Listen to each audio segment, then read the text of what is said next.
Campfire Classics is a classic literature podcast. However, your hosts will occasionally use not-so-classy language and immature humor to describe very mature situations. As such, listener discretion is advised. Hi, I'm Ken Sandberg. And I'm Heather Michelle Lawler. Welcome to Campfire Classics, where we try to read those books that look really good on your shelf. Sex fly, that's a sex fly, flying round my head. It's that kind of guy, sex fly. That is our new theme song. Sex fly, You're he's that kind of guy. Whatever, good enough. We can just keep this running. All right, so we're going. Okay, fabulous, love it. We've just named. There's been this fly in our room for like over a day. We're calling it our government fly spy or the sex fly or. Basically, I feel like it's recording all things in this room. So that's the story behind Sex Fly. Sex fly. Do you have a fly in your room that you think might be a government spy that's recording all your actions? It's probably there to record you having illicit sex in case you ever run for office and the powers that be don't want you to have a chance. That's it. I mean, that has to be it. I mean, there is no other explanation for why a fly would be in your bedroom in the summer when it's 95 degrees out. No. I mean, that is the most reasonable conclusion. Yeah, okay. Yeah. Hi, welcome to Campfire Classics. In case you are new to the podcast and couldn't tell from that opening, this is a literature podcast. Literature comedy podcast. Let's be real. Literish. It's a literish podcast. It's an illiterature. Sometimes it feels that way. Sometimes when I have to do like a French accent or something like that, it's very illiterature. Which won't be an issue this week because you're reading. Heather has chosen a story for me. Yeah. But we'll get to that in a minute. Yeah, I've had a busy week, so we actually weren't going to be able to record when we're recording because I was supposed to be in my second day of tech rehearsal for Comedy of Errors. But I woke up this morning to a bunch of messages from the technical director and directors and powers that be, and they were like, oh, it's definitely going to rain. And so we decided to postpone tech, and so now it didn't rain. The joys of outdoor theater. Not a drop of freaking rain. I like to make the joke that it's like, welcome to the Midwest. If you don't like the weather, wait 5 minutes, it'll change. But that seems to be true a lot of places that I have lived. For whatever reason, that just sees to be a weather person is basically a gambler of science. Not if you live in San Diego. That's true. I don't know. There was one time we spent some time in San Diego, and for like an entire freaking week, it rained. Like the whole time we were there. Yeah, and it was the 1 week that it rained that year. And then the rest of the year. That's probably true. But like, yeah, I mean, yes, of course, there are places that are more, like the desert tends to be hot and dry and a little chilly at night. But like, in general, and this is becoming more and more in the world because of climate change and stuff, the weather is very unpredictable because we're messing it up. So before I get into a tangent of science. Science tangents. With Heather Michelle. That's like Mr. Wizard, but like just really angrily angry. Ranting at the camera. Oh, I like that. There should be a Mr. Wizard or Bill Nye the Science Guy, or hell, I'd even take like a Reading Rainbow, but one that is explicit content, not directed at kids. It's like one of those for adults. Yeah. It's like today we're going to make spaghetti and we're going to talk about solar power. This week we are going to distill 160 proof alcohol. So when the world implodes, you can at least be really drunk. You can drink yourself into a coma or set it on fire for a Molotov cocktail, just in case of that apocalyptic raid. Just in case. I wonder... That's what we'll call it, just in case. Just in case. That can be our new segment starting next week. Science just in case. Science, just in case, with lots of fucks. Probably lots of fire or drinking. Probably lots of fire. I mean, because you can light alcohol on fire, and that's always fun. Yeah.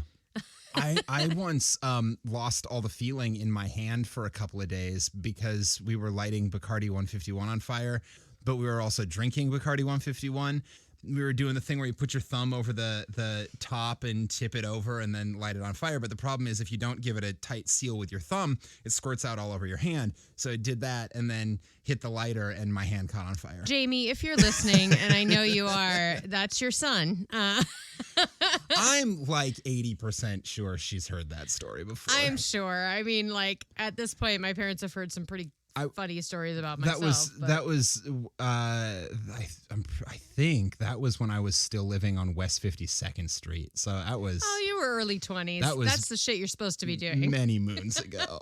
That's the stuff you're supposed to do. We also burned a hole in our table doing that. Oh my God. Yeah. Well, not through the table. It was one of those like IKEA CVS tables that was like what you call it, like particle board, but it had the plastic wood grain on top of it, and we melted a hole through. It's like a step below an IKEA table, like the lowest price IKEA table. Yeah. Okay. Yeah.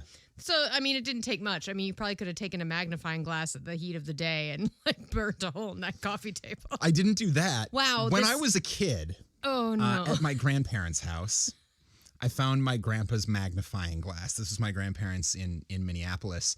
And I had seen on TV probably someone try to start a fire with a magnifying glass. And it was summer. And I thought that was really cool. Mm-hmm.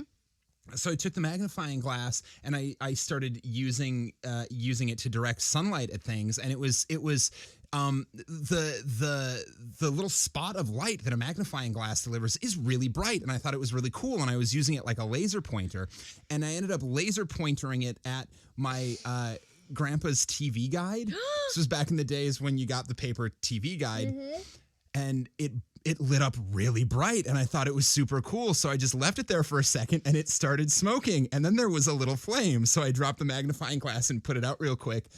And then I hid the TV guide under his chair. Oh, no. Well, that's fun. So that was that. I never did the thing where I burned ants with a magnifying glass. No. But I burned holes in my grandpa's TV guide. No. So.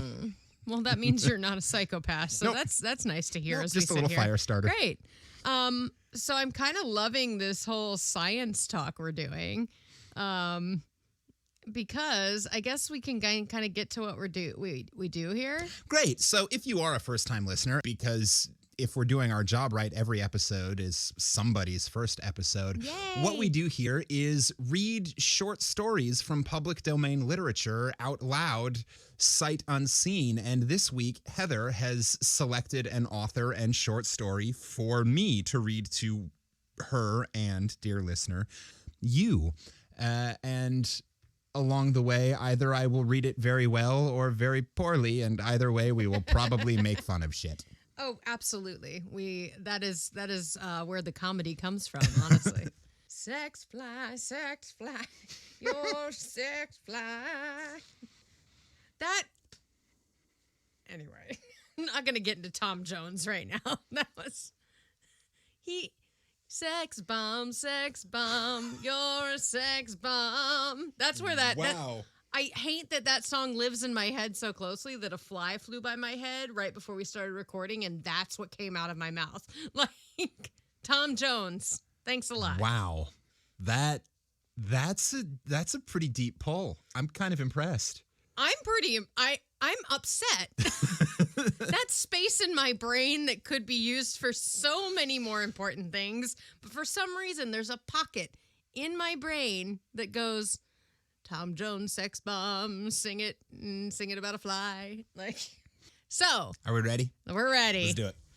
So this week, I love that we were talking about science and sex flies, because this week our author is a science fiction writer who had sex with a fly. No, but maybe he probably wrote some stories about like the fly, because he was a science fiction writer in the 1950s and the 60s. And much like all those other stories we've been finding recently, for some reason, all his works are in public domain. I could not find a specific reason why it's in public domain, but like all of his works are in public domain. And so there is that period of time in the 50s when copyright laws were changing over, that if things didn't get renewed, if they were originally published in the 50s, if things didn't get renewed, they lapsed into public domain. There are also a lot of sort of science fiction and like pulp fiction. mystery writers whose works were never actually copywritten. Yeah. So that's where we are. And his name is Mac Reynolds. Mac Reynolds. Private Eye. It sounds kind of like. So his actual name is Dallas McCord Mac Reynolds. So it was a nickname. And he was born November 11th, 1917. And he's an American science fiction writer. So his work basically focused on socioeconomic speculative exploring of utopian societies against radical forces. Huh. So, science fiction. Yeah. A lot of times he used a satirical lens for it. He was very popular in the 1950s through the 1970s.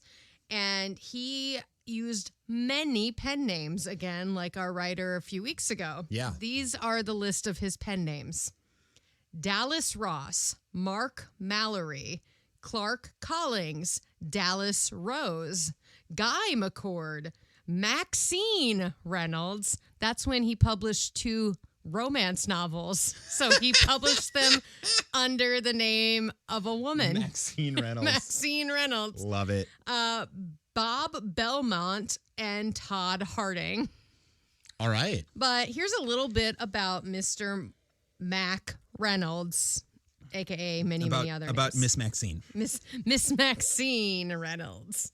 Didn't even try too hard with that one. No. That's all right. Respect. Yeah, gotta do what you gotta do.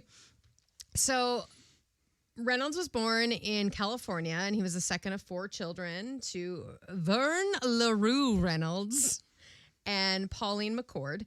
So the family moved to Baltimore in 1918, so when he was 7 years old, and his father joined the Socialist Labor Party. Fucking commie.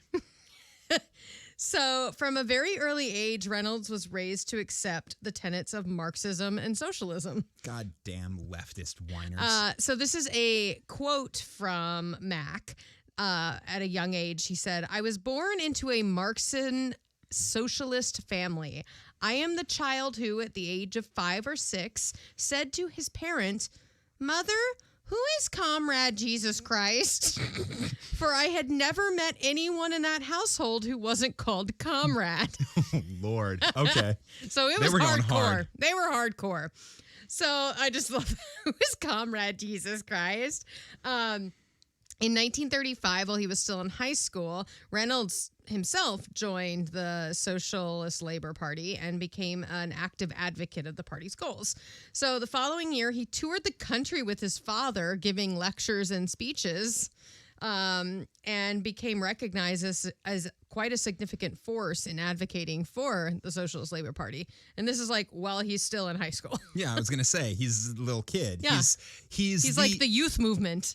So after he graduated high school, he did not go to college. He worked as a reporter at the Catskill Morning Star. He was also the editor of a weekly newspaper from 1939 to 40. And in 1937, he married his first wife, Evelyn Sandel. They had 3 children named Emile, Laverne after his dad, and Dallas Mack Jr. And I'm like, that third kid got the coolest name by far. Dallas Mack Jr. Yeah. My name's Dallas Mack Jr. I hope he became an actor or something. I should have looked up what happened to that child. Or founded McDonald's. Yeah, right. Maybe that's him. Who knows? About the right time frame. So from 1940 to 1943, Reynolds actually worked for IBM in the San Pedro, California shipyards. And this is where he continued to be actively involved with the Socialist Labor Party. Wait, IBM, like the computer company? Yes, but it used to be before they made computers. Before it was a computer company. It was like they did not GPS, but like technology on ships so they could communicate with the shore.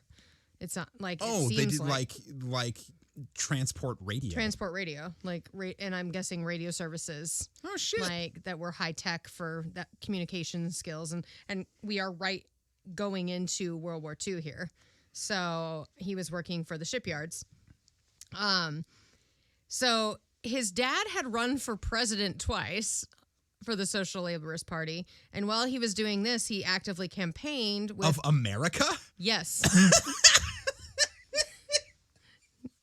Yes.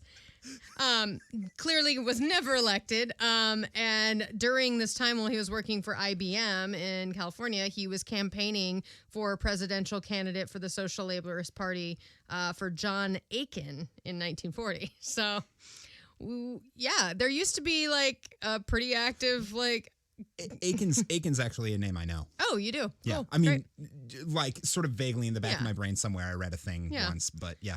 He probably got blacklisted somewhere. Probably.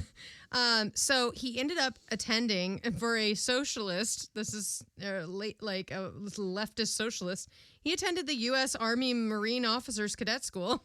Oh, all right. And became a Marine, and then went to the U.S. Marine Officers School, and he joined the U.S. Army Transportation Corps in 1944 because of his knowledge of technology and on ships during the war.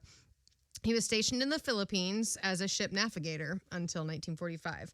So he returned home from the Marine Corps and learned that his wife had been enjoying other people for a while. Oops. So, well, that's because those liberals are all sexually promiscuous. That's it.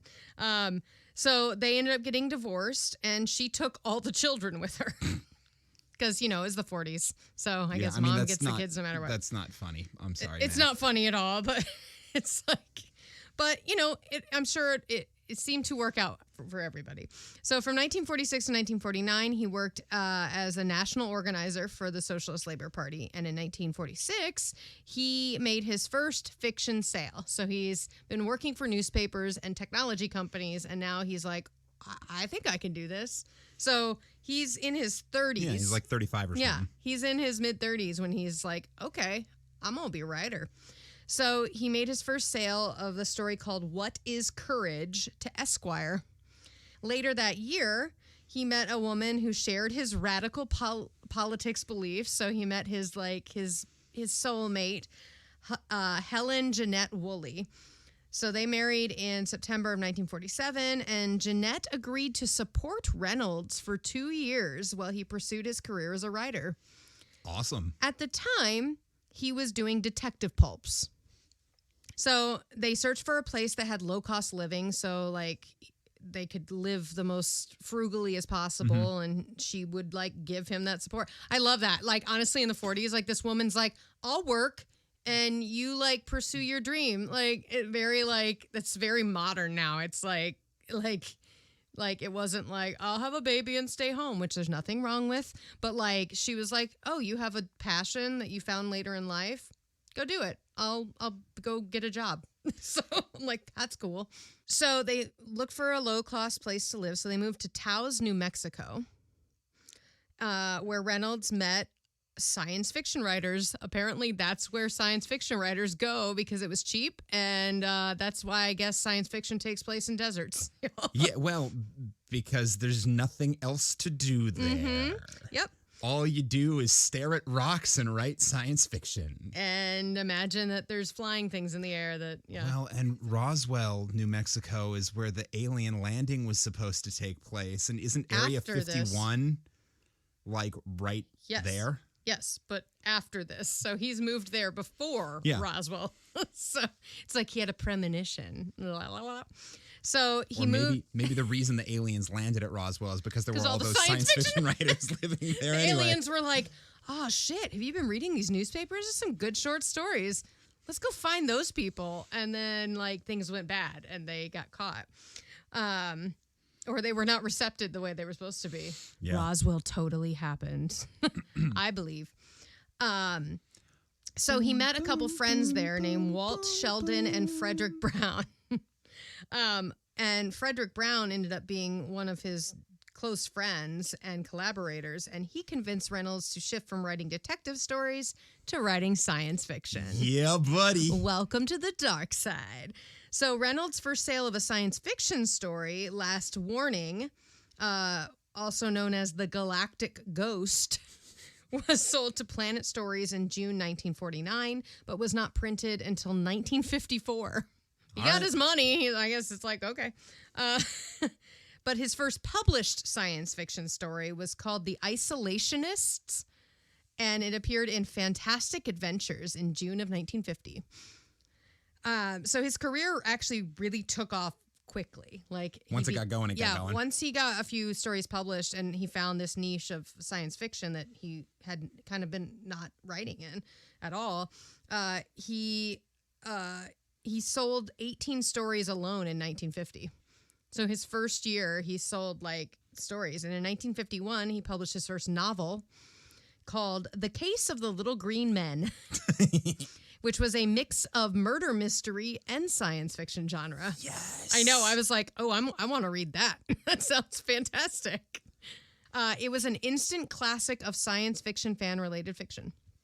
So he continued to write. I kind of jumped because I don't want to spend forever on his life because, So he had a pretty successful life. He worked until the 70s and continued to have success, explored, as I said, romance novels and all the stuff. So he is probably, if you're a fan of Star Trek, which I know you are, Ken, and probably many of our listeners like my father are, Reynolds was the first author to write an original novel based upon the 1966 to 1969 NBC television series Star Trek. He wrote the first novelized fan fiction? He did. Yes! I know. This is why I saved that for the last fun fact, because I was like, that's really cool. So the book is called The Mission to Horatius, and it was published in 1968. And it was aimed at young readers. So it was a fan fiction based on Star Trek. That's awesome. Yeah. So if you've heard of Mac Reynolds, that might be why, because he was incredibly popular 50s through the 70s, incredibly popular. But a lot of his works have kind of disappeared to time, like a lot of pulp fiction does. Yeah. Well, it was very much of the time. Of the time. Yeah. But yeah, so he very successful life, and he passed away in January 30th, 1983. So no drama to report other than the young divorce. But other than that, yeah, he just lived in New Mexico, and he actually traveled the world too. I didn't want to say that. Him and his wife ended up traveling to 18 different countries for cool. 10 years. Nice. And he was just writing from those countries. So that's Mr. Mac Reynolds. And today you will be reading the story Unborn Tomorrow by Mac Reynolds. And it was first published in 1959. All right, let's start this fire. Let's start it.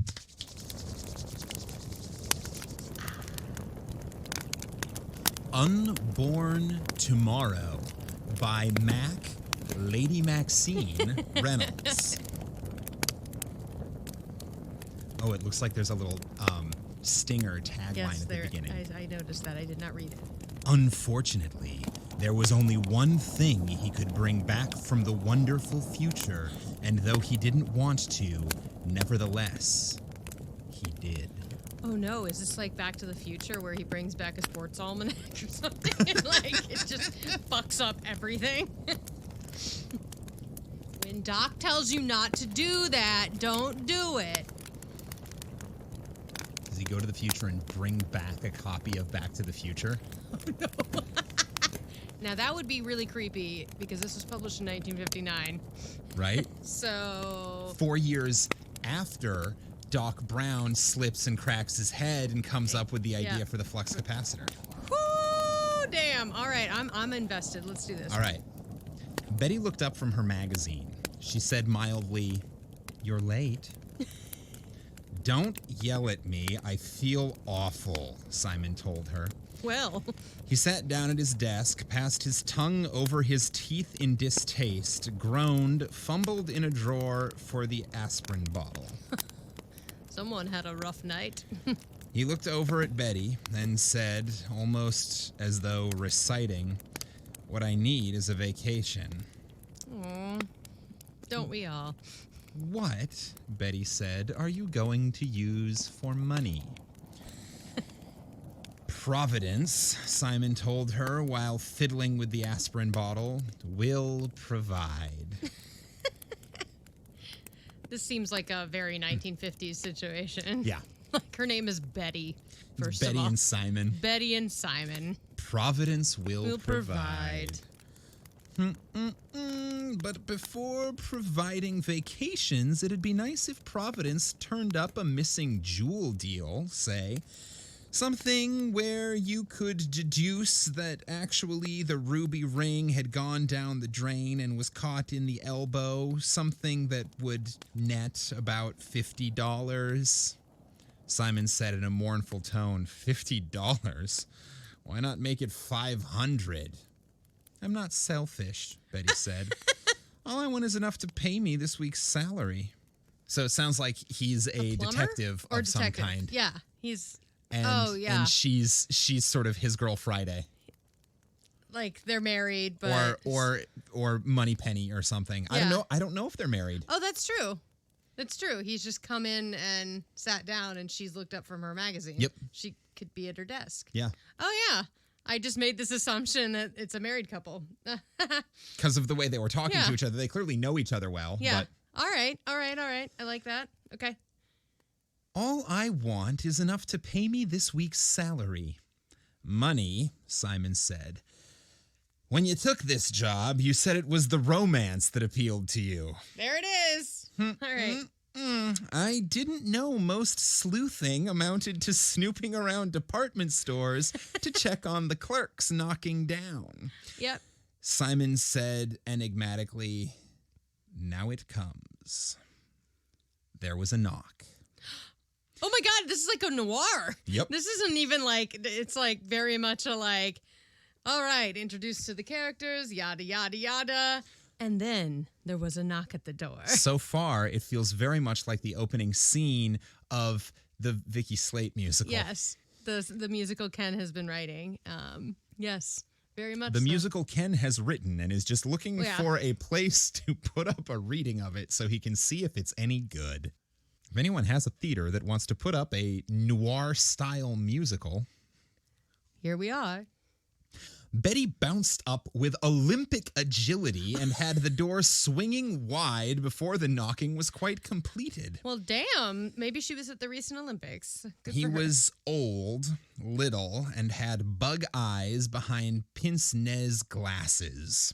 His suit was cut in the style of yesteryear, but when a suit costs $200 or $300, you still retain caste, whatever the styling.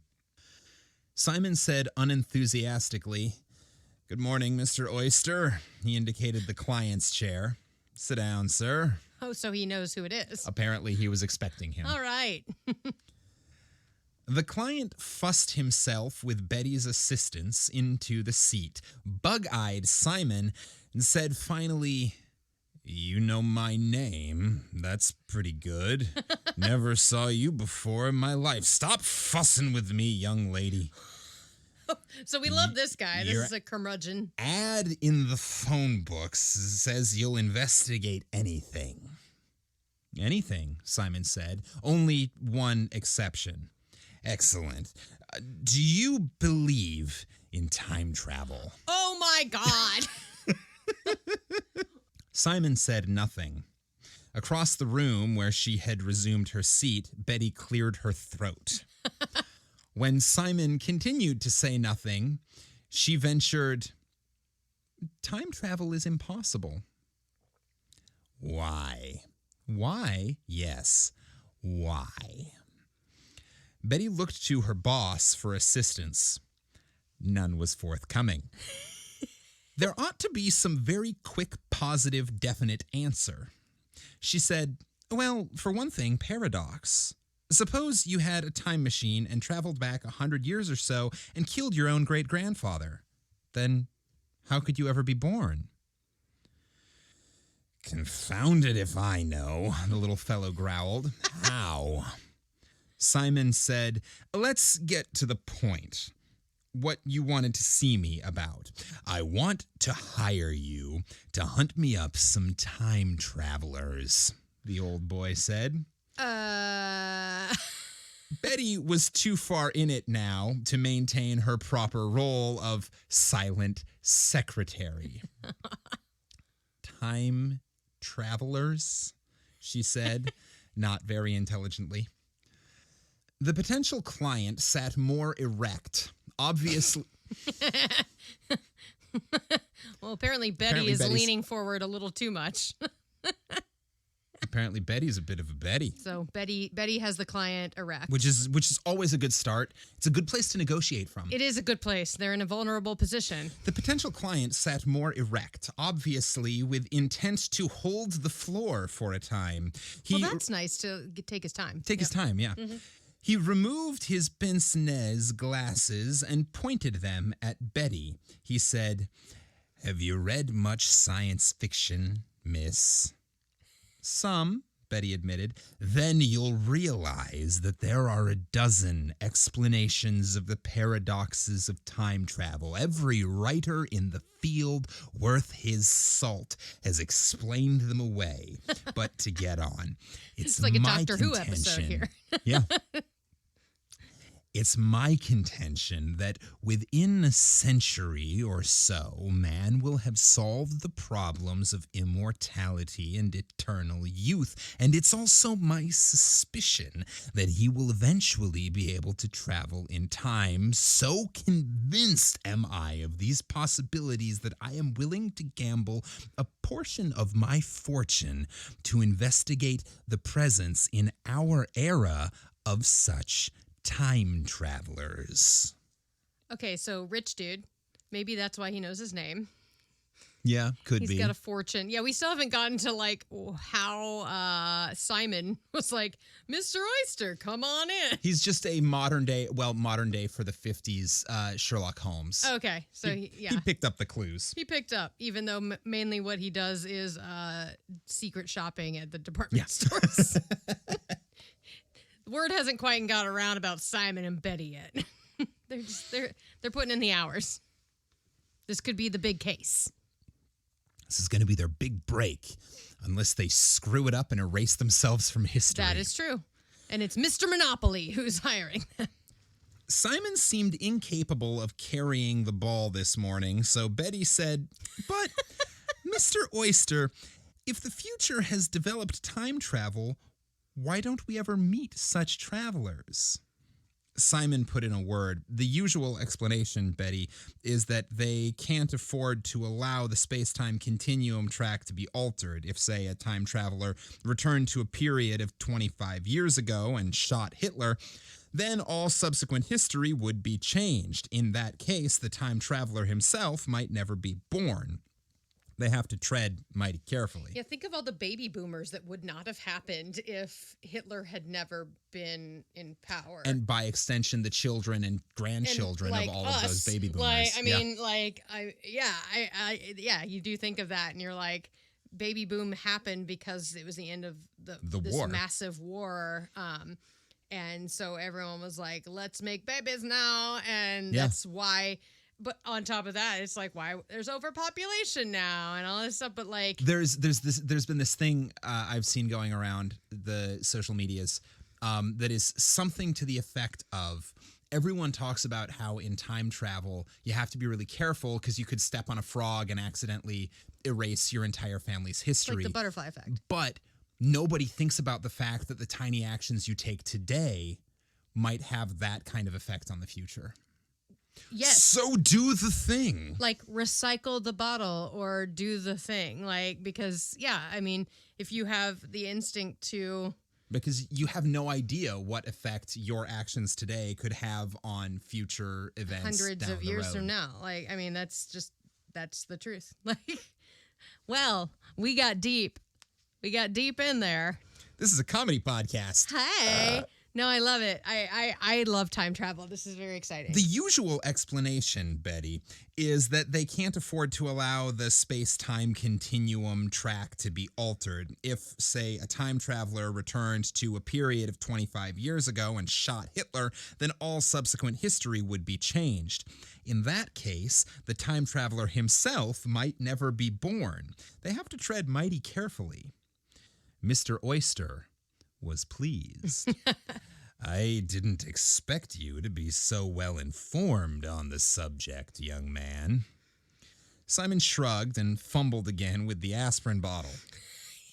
He can't get the child lock open. Yeah. He's like, oh, God, I have such a bad headache. Really rough night last night. Mr. Oyster went on. I've been considering the matter for some time, and Simon held up his hand. There's no use prolonging this. As I understand it, you're an elderly gentleman with a considerable fortune, and you realize that thus far nobody has succeeded in taking it with him. Mr. Oyster returned his glasses to their perch, bug-eyed Simon, and then nodded. Simon said, Simon said... Oh, is that the first time you picked up on that? That is absolutely the first time, is the way you said it. Simon said...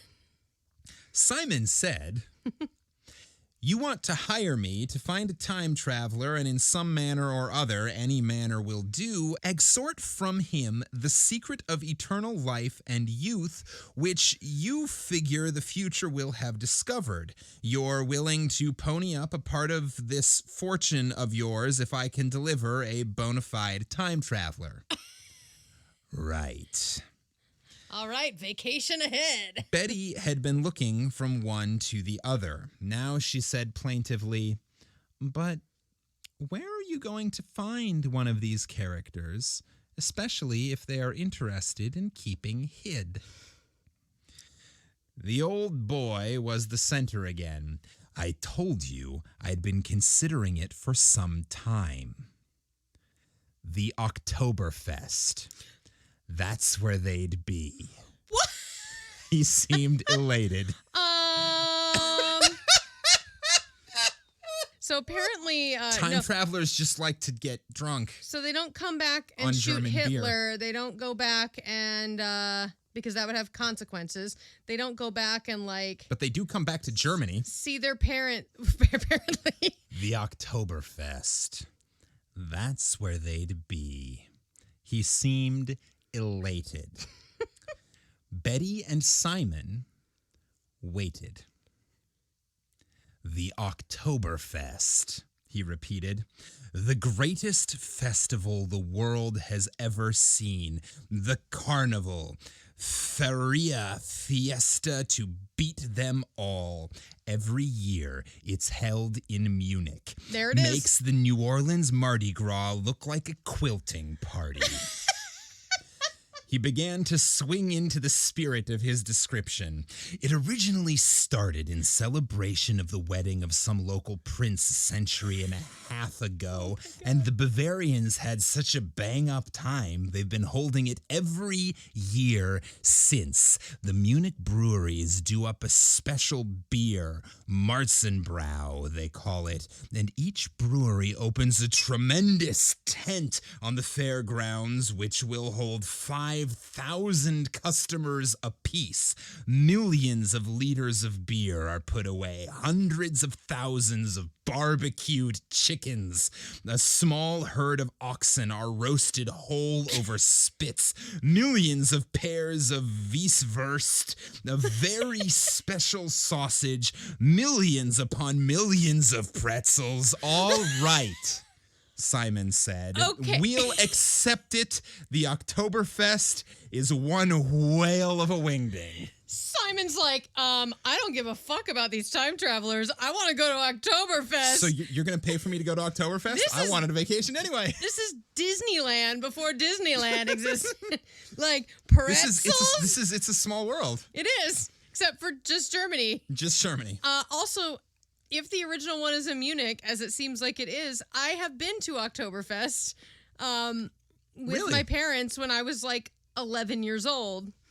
We were in Munich, in the fall. It may not have been actual Oktoberfest, but it was Fall Fest. And like Oktoberfest, much like 4th of July, it's not just a couple, like it seems to stretch in weeks of either direction now. So Oktoberfest in Munich, what you're saying, Oktoberfest in Munich is like Christmas here. Yes. It's just getting a little bit longer every year. People start celebrating it 3 months before. Like you start seeing the decorations and the beer gets brewed and like, Christmas anymore is being celebrated during Oktoberfest. Yeah. Absolutely, which I think is a sin. You are not allowed to talk about Christmas until at least after Halloween. Fuckers. We'll accept it. The Oktoberfest is one whale of a wingding. Well, the old boy pursued into his subject now. That's where they'd be. Places like Oktoberfest. For one thing, a time traveler wouldn't be conspicuous. At a festival like this, somebody with a strange accent or who didn't know exactly how to wear his clothes correctly or was off the ordinary in any of a dozen other ways wouldn't be noticed. You could be a four-armed space traveler from Mars and you still wouldn't be conspicuous at the Oktoberfest. People would figure they had DTs. But why would a time traveler want to go to a... Betty began, why not? What better opportunity to study a people than when they are in their cups? If you could go back a few thousand years, the things you would wish to see would be a Roman triumph, perhaps the rites of Dionysus or one of Alexander's orgies. You wouldn't want to wander up and down the streets of, say, Athens while nothing is going on, particularly when you might be revealed as a suspicious character, not being able to speak the language, not knowing how to wear the clothes, and not familiar with the city's layout. He took a deep breath. No, ma'am. You'd have to stick to some great event, both for the sake of actual interest and for protection against being unmasked. This is already one of the best thought out time travel stories I've ever read. Abso-fucking-lutely. Also, I love that he's like, yeah, if I could time travel, I would go to one. I'd go to an orgy. We jumped over that, and I'm like, did he just say I would have gone to Alexander the Great's orgies? Like, again, not to the birth of Jesus, or the original Buddha, or the beginning of time, or dinosaurs. No, Alexander the Great's orgies. Yeah, although I love it so much. If I were going to go to an orgy. What orgy would you go to, Ken? I would probably try to make sure that I went to an orgy in a region where my family has no historical connection because I don't want to accidentally become my own great-great-great-great-great-great-grandfather. That is fair. That is very, very fair. So I feel like, okay, so I would have to go to like Asia. Yeah, I'd go to an orgy in China somewhere. Yeah. Or India. Ooh, I'd go to like a yoga go to a Buddhist orgy. Buddhist orgy, man. I'm just glad for the first time we have a story that mentioned orgies or sex before me. And that's not true. I started the episode with a sex fly song. Fly song. Also, we made an erect joke. Yeah.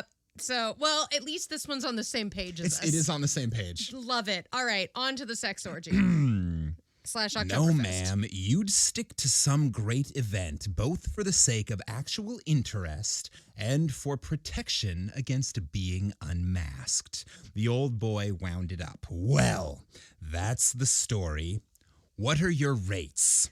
The Oktoberfest starts on Friday and continues for 16 days. You can take the plane to Munich, spend a week there, and Simon was shaking his head. Not interested. Oh. As soon as Betty had got her jaw back into place, she glared unbelievingly at him. Mr. Oyster was taken aback himself. "See here, young man, I realize this isn't an ordinary assignment. However, as I said, I am willing to risk a considerable portion of my fortune." "Sorry," Simon said, "can't be done." $100 a day plus expenses, Mr. Oyster said quietly. "I like the fact that you already seem to have some interest and knowledge of the matter. I liked the way you knew my name when I walked in the door. My picture doesn't appear often in the papers." "No go," Simon said, a sad quality in his voice. "A $50,000 bonus if you bring me a time traveler." "Out of the question," Simon said. "What's happening?" "But why?" Betty wailed. Betty and I are on the same page in this story. What the fuck is going on? "Just for laughs," Simon told the two of them sourly. "Suppose I tell you a funny story. It goes like this. I got $1,000 from Mr. Oyster," Simon began, "in the way of an advance, and leaving him with Betty, who was making out a receipt, I hustled back to the apartment and packed a bag. Hell, I'd wanted a vacation anyway. This was a natural. On the way to Idlewood, I stopped off at the Germany information offices for some tourist literature. It takes roughly 3.5 hours to get to Gander from Idlewild. I spent the time planning the fun I was going to have. It takes roughly 7.5 hours from Gander to Shannon, and I spent that time dreaming up material I could put into my reports to Mr. Oyster. I was going to have to give him some kind of report for his money. Time travel yet? What a laugh. Between Shannon and Munich, a faint suspicion began to shimmer in my mind. These statistics I read on the Oktoberfest in Munich tourist pamphlets. 5 million people attended annually. Where did 5 million people come from to attend an overgrown festival in comparatively remote southern Germany? The tourist season is over before September 21st, first day of the gigantic beer bust. Nor could the Germans account for any such number. Munich itself has a population of less than 1 million, counting children. And those millions of gallons of beer, the hundreds of thousands of chickens, the herds of oxen, who ponied up all the money for such expenditures? How could the average German with his $25 a week salary? In Munich, there was no hotel space available. I went to the Bahnhof, where they have a hotel service, and applied. They put my name down, pocketed the husky bribe, showed me where I could check my bag, told me they'd do what they could, and to report back in a few hours. So basically, we'll give you a room if someone gets so drunk they can't get home tonight. Yeah, if someone can't find their way back. But we'll hold your luggage while you're out and about and getting drunk yourself. I had another suspicious twinge. If 5 million people attended this beer bout, how were they accommodated? Tense. The Thursenweisse, the fairground, was only a few blocks away. I was stiff from the plane ride, so I walked. Apparently, he joined the Mile High Club. Good for him. Yeah, he was stiff from. Apparently, the flight attendants were very attentive. Well, or not. Those flight attendants on Lufthansa. There are 7 major brewers in the Munich area, each of them represented by one of the circus-like tents that Mr. Oyster mentioned. Each tent contained benches and tables for about 5,000 persons and from 6,000 to 10,000 pack themselves in, competing for room. In the center is a tremendous bandstand, the musicians all lederhosen clad. The music as Bavarian as any to be found in a Bavarian beer hall. Hundreds of... I don't want to be a chicken, I just want to be a duck, so I shake my butt, quack, quack, quack, quack. Hundreds of peasant-garbed frauleins darted about the tables with quart-sized earthenware mugs, platters of chicken, sausage, kraut, and pretzels. Best day ever. I really want to go to Oktoberfest. Yeah. I found a place finally at a table which had space for 20-odd beer bibbers. Odd is right. What's a beer bibber? Like look it up. A beer bibber? Beer bibber. You found it, yay. A person who bibs, a drinker, a topper, a tippler. One given to drinking alcoholic beverages too freely. All right. I found a place finally at a table which had space for 20-odd beer bibbers. Odd is right. As weird an assortment of Germans and foreign tourists as could have been dreamed up, ranging from a 70 or 80-year-old couple in Bavarian costume to a bald-headed drunk across the table from me. A desperate waitress bearing 6 mugs of beer in each hand scurried past. They called them masses, by the way, not mugs. Ooh. The bald-headed character and I both held up a finger, and she slid 2 of the masses over to us and then hustled on. Down the hatch, the other said, holding up his mass in toast. To the ladies, I told him before sipping. I'm glad he explained what a mass is called before this guy just said... down the hatch and held his masses. Just drunk bald guy standing on a table in Germany holding his giant penis up. Holding his mass and saying down the hatch. So he's very confident and shockingly open about his sexuality given 1950s Germany. Yeah, it's true. But, we've already mentioned Alexander the Great orgies. What do you think happens at Oktoberfest? Oktoberfest is just a giant beer-drunk orgy. Down the hatch, the other said, holding up his mass in toast. To the ladies, I told him before sipping. Well, just to clarify, I don't swing that way. This one's just for the ladies. I said, the tourist pamphlets say this stuff is 18%. Holy That's mother. That's nonsense. No beer is that strong. Lies. I took a long pull. He looked at me, waiting. I came up. Mistaken, I admitted. A mass or 2 apiece later, he looked carefully at the name engraved on his earthenware mug. Lowenbrow, he said.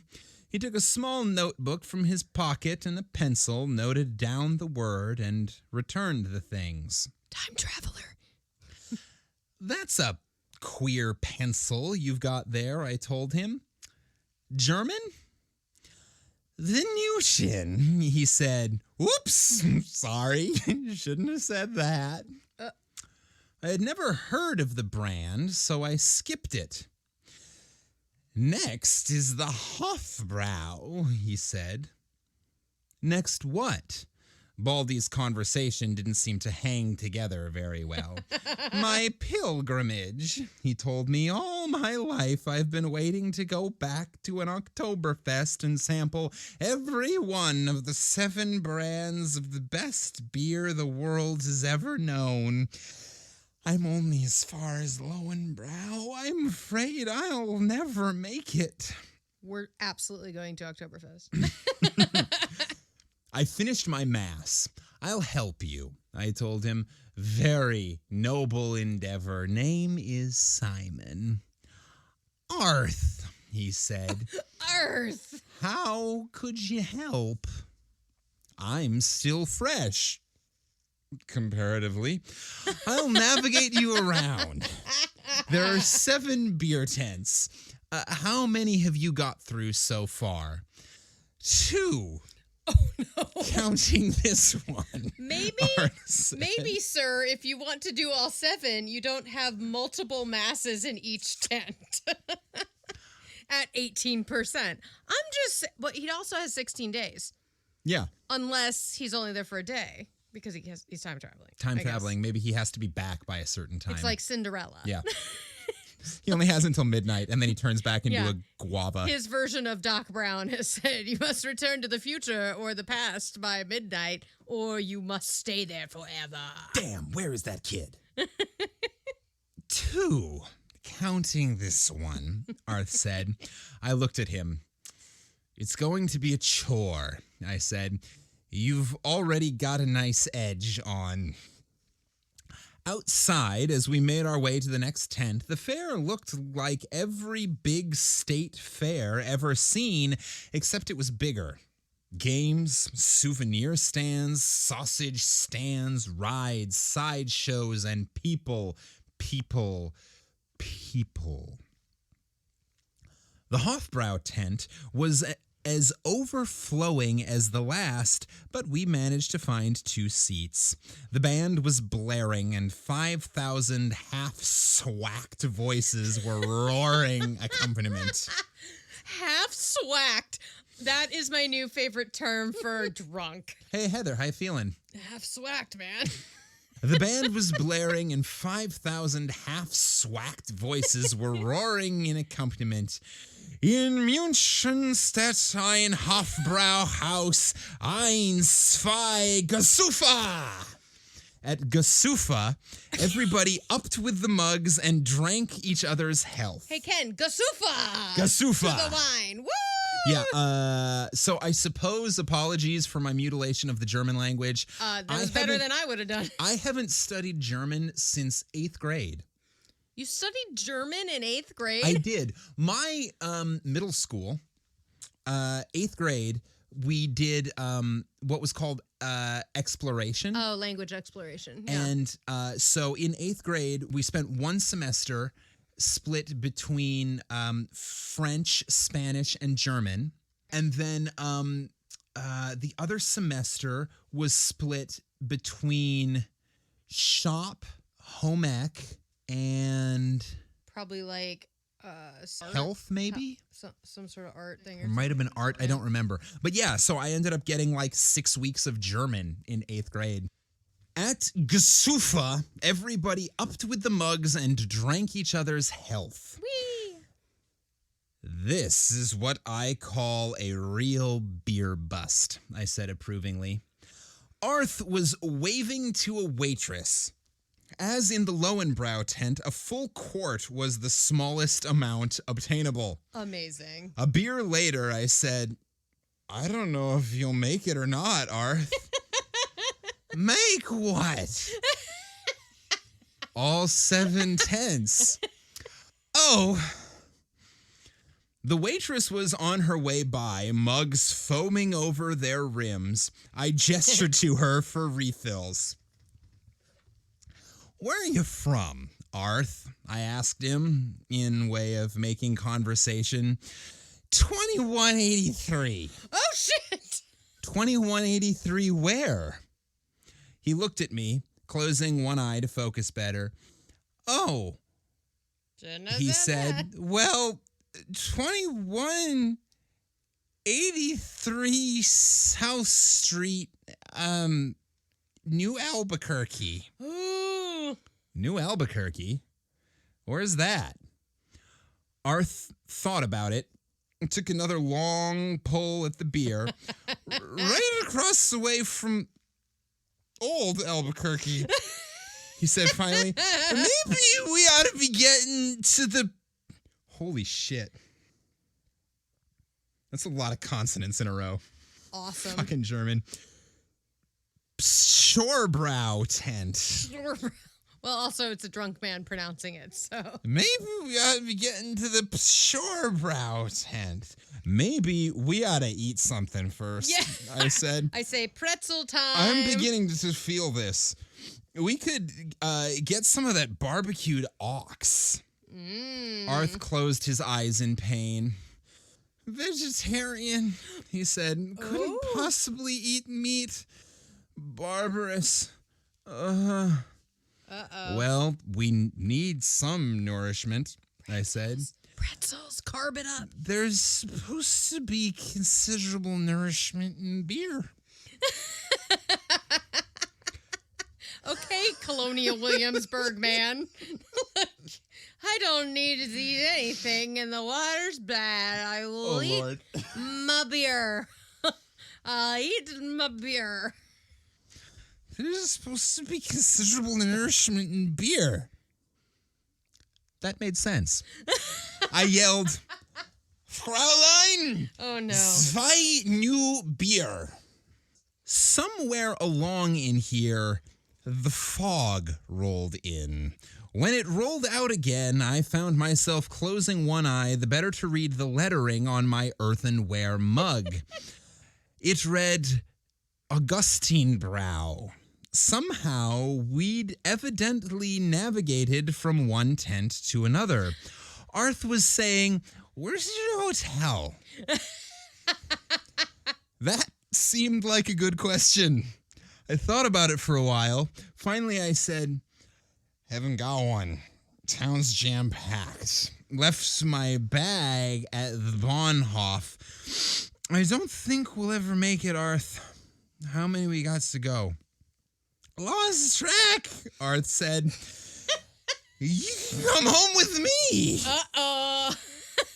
We drank to that, and the fog rolled in again. Oh, my God.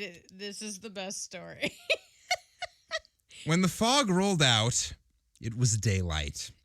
Bright, glaring, awful daylight. I was sprawled, complete with clothes, on one of twin beds. On the other bed, also completely clothed, was Arth. That sun was too much. I'm just going to point out, he's making an awful big deal about the fact that they were both still clothed. Had their clothes on, which means they totally made out. Which means they were both completely naked. Yep. They were buck-ass naked, but because it's the 1950s... And they were sharing a twin bed. Well, no, there were probably two twin beds because it was the 50s. There were probably two twin beds. But they were both asleep in it. I'm saying they were sharing a twin bed. And they were both buck-ass naked. Yep. Nothing actually happened. They just got Because neither naked. one was sober enough to get it up. Well, and not like... They didn't even... I'm surprised they made it back to begin with, but like... Yeah. That sun was too much. I stumbled up from the bed, staggered to the window, and fumbled around for a blind or curtain. There was none. Behind me, a voice said in horror, Who? How? Oh, what? Oh, where'd you come from? Arf. I got a quick impression, looking out the window, that the Germans were certainly the most modern, futuristic people in the world, but I couldn't stand the light. Where's the shade? I moaned. Arth did something and the window went opaque. Oh. That's quite a gadget, I groaned. If I didn't feel so lousy, I'd appreciate it. Arth was sitting on the edge of the bed, holding his bald head in his hands. I remember now, he sorrowed. You didn't have a hotel. What a stupidity. I'll be phased all the way down. You haven't got a handful of aspirin, have you? I asked him. Just a minute, Arth said, staggering erect and heading for... See, he wouldn't have known that if he was wearing clothes. Staggering erect. Just morning wood, it's fine. And heading for what undoubtedly was a bathroom. Stay where you are. Don't move. Don't touch anything. All right, I told him plaintively. I'm clean. I won't mess up the place. All I've got is a hangover, not lice. Arth was gone. He came back in 2 or 3 minutes, box of pills in hand. Here, take one of these. I took a pill, followed it with a glass of water, and went out like a light. I was going to say, that pill was not aspirin. That was the equivalent of the Men in Black, like, look at this red light. Yep. Huh? Arth was shaking my arm. Want another mess? The band was blaring, and 5,000 half-swacked voices were roaring accompaniment. In München steht ein Hofbrauhaus, 1, 2, Gesoffa. Oh no, he took At a time travel pill. Everybody upped with their king-size mugs and drank each other's health. My head was killing me. This is where I came in. Or something, I groaned. Arth said, that was last night. He looked at me over the rim of his beer mug. Uh-oh. Something, somewhere, was wrong. But I didn't care. I finished my mass and then remembered, I've got to get my bag. Oh, my head. Where did we spend last night? Arth said, and his voice sounded cautious, at my hotel. Don't you remember? Not very well, I admitted. I feel lousy. I must have dimmed out. Oh, I've got to go to the Bahnhof and get my luggage. Arth didn't put up an argument on that. He said goodbye, and I could feel him watching me as I pushed through the tables on the way out. At the Bahnhof, they could do me no good. There were no hotel rooms available in Munich. The head was getting worse by the minute. The fact that they'd somehow managed to lose my bag didn't help. I worked on that project for at least a couple of hours. Not only wasn't the bag at the luggage checking station, but the attendant there evidently couldn't make heads nor tails of the check receipt. He didn't speak English, and my high school German was inadequate, especially accompanied by a block-busting hangover. I didn't get anywhere tearing my hair and complaining from one end of the Bahnhof to the other. I drew a blank on the bag. And the head was getting worse by the minute. I was bleeding to death through the eyes, and instead of butterflies, I had bats in my stomach. Believe me, nobody should drink a gallon or more of Marzenbrau. We have all been in this situation where you're like, no. I decided, the hell with it. I took a cab to the airport, presented my return ticket, told them I wanted to leave on the first obtainable plane to New York. I'd spent 2 days at the Oktoberfest, and I'd had it. I got more gruff there. Something was wrong with the ticket, wrong date or some such. But they fixed that up. I never was clear on what was fouled up. Some clerk's error, evidently. The trip back was as uninteresting as the one over. As the hangover began to wear off a little, I was almost sorry I hadn't been able to stay. If I'd only been able to get a room, I would have stayed, I told myself. From Idlewild, I came directly to the office rather than going to my apartment. I figured I might as well check in with Betty.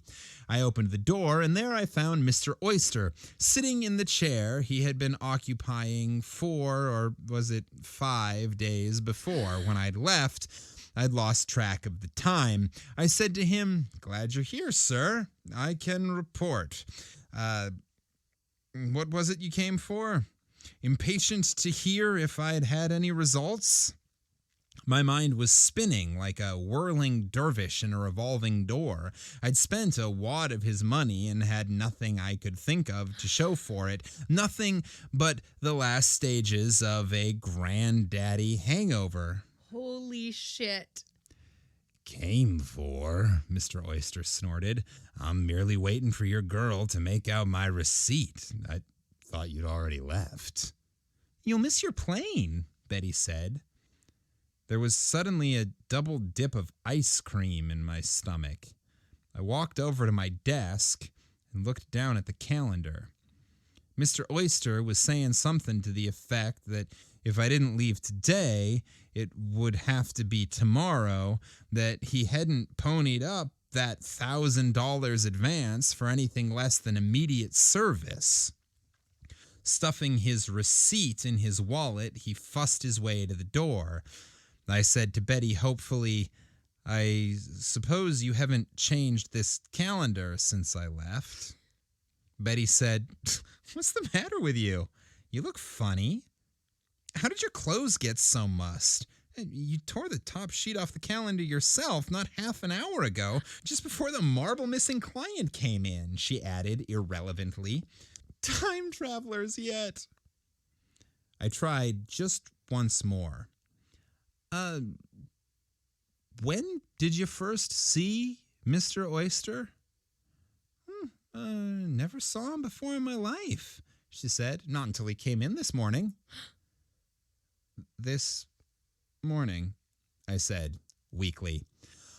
While Betty stared at me as though it was me that needed candling by a head shrinker preparatory to being sent off to a pressure cooker, I fished in my pocket for my wallet, counted the contents, and winced at the pathetic remains of the 1,000. I said pleadingly, Betty, listen, how long ago did I go out that door on my way to the airport? You've been acting sick all morning. You went out that door about 10 minutes ago, were gone about 3 minutes, and then came back. See here, Mr. Oyster said, interrupting Simon's story. Did you say this was supposed to be amusing, young man? I don't find it so. In fact, I believe I am being ridiculed. Simon shrugged, put one hand to his forehead, and said, That's only the first chapter. There are 2 more. Oh, my God. I'm not interested in more, Mr. Oyster said. I suppose your point was to show me how ridiculous the whole idea actually is. Very well. You've done it, confound it. However, I suppose your time, even when spent in this manner, has some value. Here's $50. And good day, sir. Well, that's all Betty wanted. He slammed the door after him as he left. Simon winced at the noise, took the aspirin bottle from its drawer, took 2, washed them down with water from the desk carafe. Betty looked at him admiringly, came to her feet, crossed over, and took up the $50. Week's wages, she said. I suppose that's one way of taking care of a crackpot, but I'm surprised you didn't take his money and enjoy that vacation you've been yearning about. I did, Simon groaned. 3 times. Betty stared at him. You mean... Simon nodded, miserably. She said, But Simon, $50,000 bonus. If that story was true, you should have gone back again to Munich. If there was one time traveler, there might have been. I keep telling you, Simon said bitterly. I went back there 3 times. There were hundreds of them, probably thousands. He took a deep breath. Listen, we're just going to have to forget about it. They're not going to stand for the space-time continuum track being altered. If something comes up that looks like it might result in the track being changed, they set you right back at the beginning and let things start for you all over again. They just can't allow anything to come back from the future and change the past. Oh my God, it is. It's just the Men in Black thing. You mean? Betty was suddenly furious with him. You've given up? This is the biggest thing. Why, $50,000 is nothing. The future? Just think. Simon said wearily, there's just one thing you can bring back with you from the future. A hangover. Compounded of a gallon or so of Marzenbrow. What's more, you can pile one on top of the other and another on top of that. He shuddered. If you think I'm going to take another crack at this merry-go-round and pile a fourth hangover on top of the 3 I'm already nursing all at once, you can think again.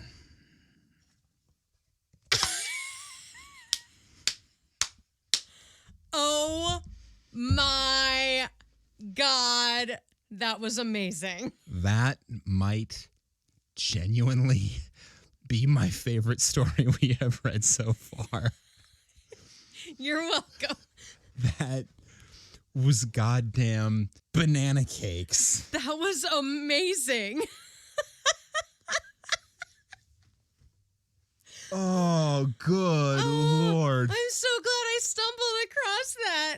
That was and it just wild. happens to be in public domain because of when it was published and oh my God. And then all I knew about it is that it was about time travel. And I was like, well, kind of like that because he introduced me to Doctor Who. And then I found out he was the first person to write a fan fiction of Star Trek. And I went, well, those are 2 of Ken's favorite things. So. All right, Lady Maxine, you won me over. I am on board. Well, Lady Maxine has many other stories. We'll Wow. come back. That was amazing. Fabulous. Yeah, that not only was it a fantastic story, but it brought up a lot of things like memories, and then I'm ooh, maybe I've time traveled because many times you were there, I was like, I remember Oktoberfest. Have I been to Oktoberfest with my parents, or have I been there in the future and then my memory was erased? I would also like to point out that there have definitely been a couple of occasions, admittedly, all of them since I turned 30, where I go drinking and I wake up the next morning feeling like I am hungover well beyond what one night of drinking should account for. Abso-fucking-lutely. Yeah. All right. So this brings me to my question for this post-story portion of the show. Hey, listener. How you doing? How you doing? Did you enjoy that? Did you like that one? We did. So what I want to hear from you is your stories about a time that maybe you think you might have run into a time traveler. Has it happened to you? By pure virtue now of did you have the worst hangover of your life? Just unreasonable hangover. Or other things. Yeah. Like if you think you might have run into a time traveler because of wicked, crazy deja vu, cool, whatever. Or displaced time, you just time disappeared. But especially if it happens to be because of the hangover that time refuses to forget. That'd be cool too. Oh, there's been many a Hawkeye football game that I have definitely time traveled at then. Why is it always yesterday? Why is it always yesterday? And all the good beer. Well, now we're definitely going to go to Oktoberfest. If our Patreons if you want to start becoming a Patreon to fund our trip to Oktoberfest for a year from now, we will go and find time travelers for you guys. I guarantee, 100% guarantee that I will take a picture of and post said picture of a time traveler. Abso-fucking-lutely. So become a patron, or at least, buy us a cup of coffee, or just answer our question. Yeah. What's your favorite favorite time traveling quotes story. Yeah. So if you've made it this far, congratulations. You have made it far enough to reach the secret passcode of the week, which is let's kill Hitler. Let's kill Hitler. Absolutely. I love it. I mean, yes. I hope we get on some government list because we get so many messages that say, let's kill Hitler. I mean, let's kill anything. I mean, I feel like get you on any kind of government list, but I feel like let's kill Hitler would probably get you on like the good list. The right government list. It's like, oh, we like these people. The thing is, it's not going to be those messages that get us on the government list because the sex fly is on the wall right behind your head and it's reporting back to the government as we speak. Hey, sex fly, go away. So, I think that's it. Yeah, that was amazing. Congratulations on making it this far. Please tell 5 friends if you liked it. Please tell 5 friends if you didn't. No, don't tell 5 friends if you didn't. If you didn't like it, tell 5 friends that you did like it. Well, tell 5 friends that... Tell 5 people that you hate about this podcast if you didn't like this episode. Or tell 5 nerds because clearly they'll love it. Fucking nerds. Yay, nerds. Goddamn commie nerds. Commie nerds. Socialist nerds. Tell all your socialist nerd friends about Campfire Classics podcast. Yeah. Follow us on all the social medias. Yep. Like, subscribe, do the thing. We will respond if you send us messages. Do it. Tell us you're ready to go kill Hitler. Yeah. And let's start the movement for time travel. What do we want? Time travel. When do we want it? Yesterday. That's irrelevant.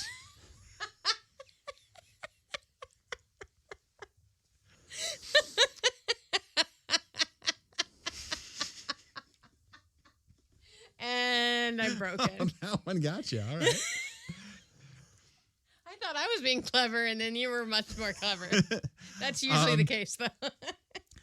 So, until last week. Until it doesn't matter. This has been Campfire Classics, where we try to read those books that look really good on your shelf. Where we're going, we don't need roads. When this baby hits 88 miles an hour, you're going to see some serious shit.